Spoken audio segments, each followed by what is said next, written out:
4e jour, toujours sur l'idée « Encouragez-vous les uns les autres », Hébreux 13, 13.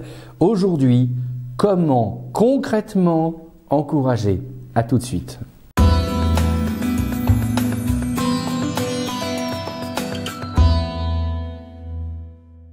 Comment concrètement encourager? J'aime cette idée du concret.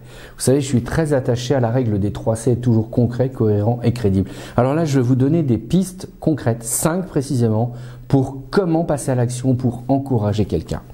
La première, remplie de bon sens, c'est que vous pouvez encourager la personne si vous rentrez en contact avec elle par le moyen qui vous semble le plus adapté, mais entrez en contact avec elle. Dans l'idée de contact, qu'est-ce que j'entends? Le téléphone. Ça, c'est une façon d'entrer en contact. Le SMS, le texto, c'est une façon de rentrer en contact. Le courrier classique ou le courrier électronique ou encore le fax, vous pouvez rentrer en contact avec ces gens directement. Mais il y a aussi un autre moyen qu'on oublie, c'est ce qu'on appelle la parole relais.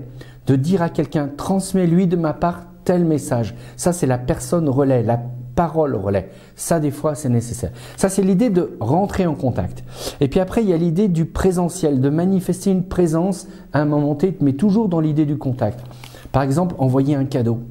Si quelqu'un passe par des moments difficiles, parfois simplement lui envoyer un petit cadeau pour dire voilà, c'est pour t'encourager, ça peut faire toute la différence. Vous n'êtes pas là, mais c'est un présentiel. Il y a quelque chose qui manifeste votre présence.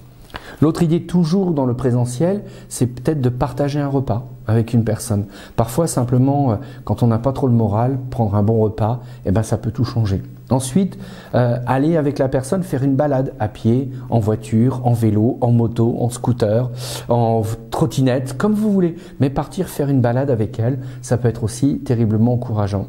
Ensuite, il y a aussi du présentiel dans l'idée d'être simplement une présence dans le silence ou pas.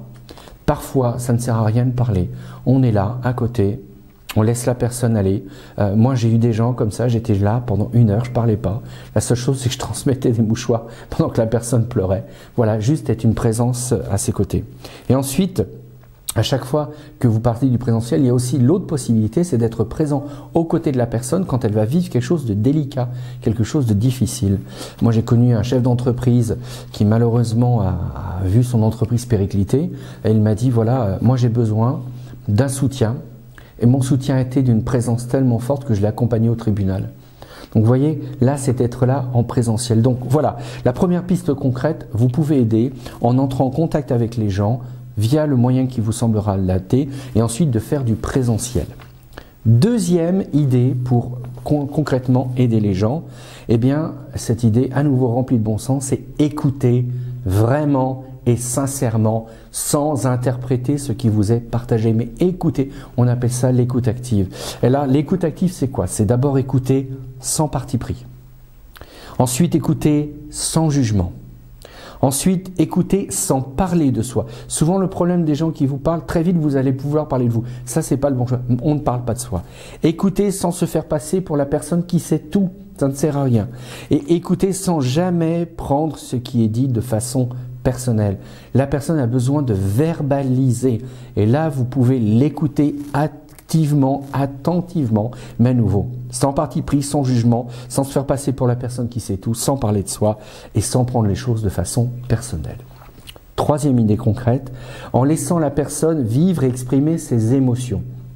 Nous sommes des êtres d'émotions et on dit qu'il y a 5 émotions primaires. Le désir, la peur, la colère, la joie, la tristesse. Ces 5 émotions primaires, elles ont besoin de des fois sortir. Donc voilà, laissez la personne exprimer ses émotions, c'est important pour vous quand vous voulez aider. Quatrième piste, en étant présent juste ce qu'il faut. Pas plus, pas moins. Être au service de l'autre signifie en aucun cas prendre le contrôle sur sa vie. Vous êtes là à des moments T et vous savez vous effacer quand c'est aussi le moment. Et puis il faut toujours, quand vous êtes dans cette idée d'être présent, renvoyer la personne toujours à l'idée qu'elle doit raisonner de façon adulte et responsable. Vous n'êtes pas son papa, vous n'êtes pas sa maman, vous n'êtes pas là pour établir une relation papa-maman par rapport à l'enfant. Non, il n'en est pas question. Donc vous êtes présent juste ce qu'il faut et vous marquez bien les limites et vous ne perdez pas le contrôle. Vous n'êtes pas là pour diriger la vie des gens, vous êtes là pour encourager. Et le cinquième, encourager en renonçant à aider. C'est peut-être bizarre, mais des fois, il faut renoncer à aider. C'est peut-être le plus gros des cadeaux que vous ferez à certaines personnes. Au lieu de vouloir être là, d'ailleurs, suite, le meilleur encouragement que je peux te proposer, c'est de m'éloigner pour que tu aies le temps de faire les choses. Et de faire les choses. Ça peut être un encouragement extraordinaire. Donc, ce qui veut dire qu'il faut apprendre à savoir dire non sans blesser et sans se justifier. Il faut savoir passer le relais. Et puis, il faut savoir aussi s'effacer. C'est important. Donc, je vais vous laisser avec ça. Dans le commentaire YouTube, il y a le descriptif. Lisez-le, prenez le temps, faites un commentaire, on est intéressé. Suivez-nous, tout est écrit là, sur l'écran, dans le détail. N'oubliez pas aussi qu'on a besoin de soutien financier, mais soutien aussi moral. Nous aussi, nous aimons être encouragés. Et puis demain, nous abordons le dernier sujet, être pour soi-même le ou la meilleure des encourageurs. Alors je vous dis à demain pour la dernière et bonne journée.